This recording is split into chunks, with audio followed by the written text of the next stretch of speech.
শুভ সন্ধ্যা। প্রথমেই সশ্রদ্ধ প্রণাম জানাই এই দুই মহাপুরুষকে, নজরুল এবং রবীন্দ্রনাথ। আমরা বরানগর কামারপাড়া জগদ্ধাত্রী পুজো কমিটির পক্ষ থেকে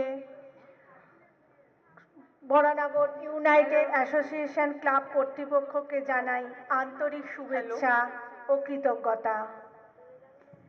আজকে আমাদের নিবেদন কবিগুরু রবীন্দ্রনাথ ঠাকুরের রচনা তোতা কাহিনী, পরিচালনায় পূর্ণিমা ভট্টাচার্য।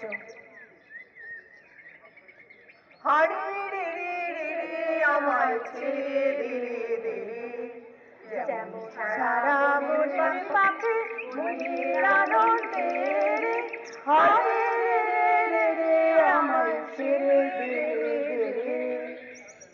একটি ছিল পাখি, সে ছিল মূর্খ।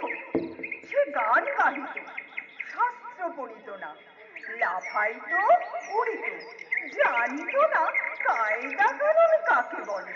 রাজা বলিলেন, এমন পাখি তো কাজে লাগে না, অথচ বনের ফল খাইয়া রাজাকে ফলের বাজারে লোকসান ঘটায়। মন্ত্রীকে ডাকিয়া বলিলেন, পাখিটাকে শিক্ষা দাও। রাজার ভাগিনাদের ওপর ভার পড়িল পাখিটাকে শিক্ষা দিবার। পণ্ডিতেরা বসিয়া অনেক বিচার করিলেন। প্রশ্নটা এই, উক্ত জীবের অবিদ্যার কারণ কি? কারণ কি?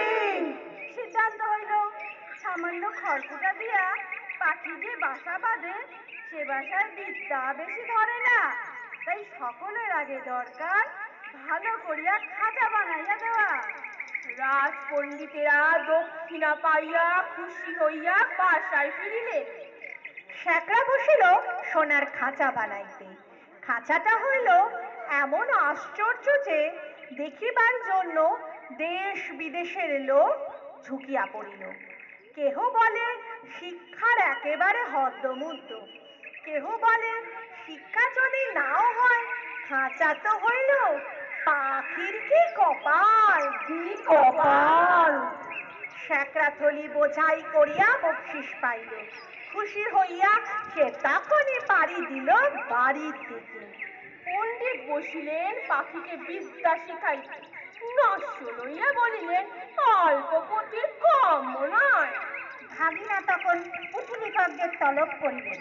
তারা পুঁথির নকল করিয়া এবং নকলের নকল করিয়া পর্বত প্রমাণ করিয়া তুলিলেন।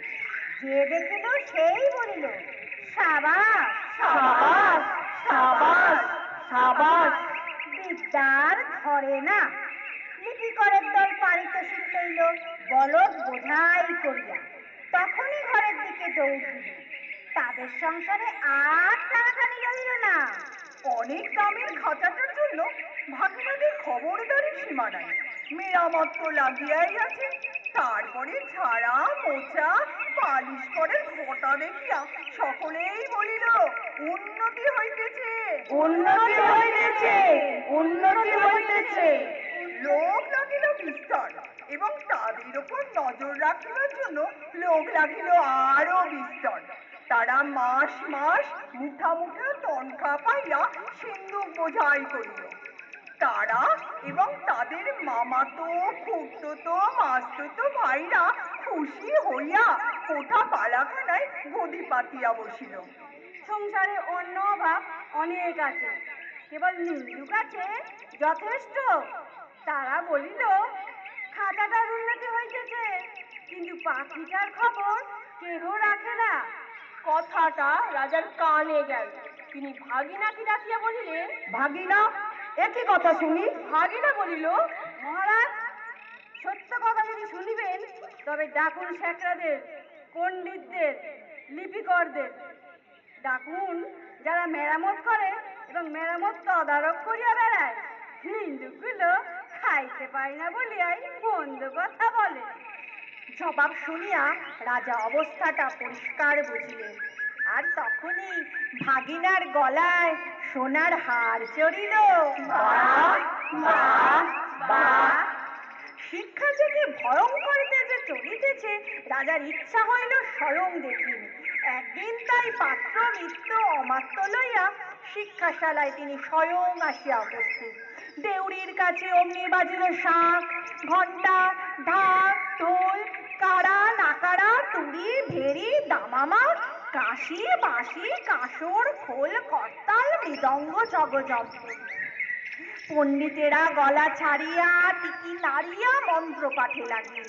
মিস্ত্রি, মজুর, শেকড়া, লিপিকর, তদারক, নবিশ আর মামাতো, পিসতুতো, খুড়তুতো এবং মাস্তুতো ভাইরা জয়ধ্বনি তুলিল। জয় মহারাজের জয়, জয় মহারাজের জয়, জয় মহারাজের জয়। ভাগিনা বলিল, মহারাজ, কাণ্ডটা দেখিতেছেন? মহারাজ বলিলেন, আশ্চর্য, শব্দ কম নয়।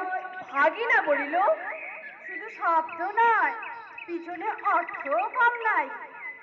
রাজা খুশি হইয়া দেউড়ি পার হইয়া যেই হাতিতে উঠবেন, এমন সময় নিন্দুক ছিল ঝোপের মধ্যে গা ঢাকা দিয়া।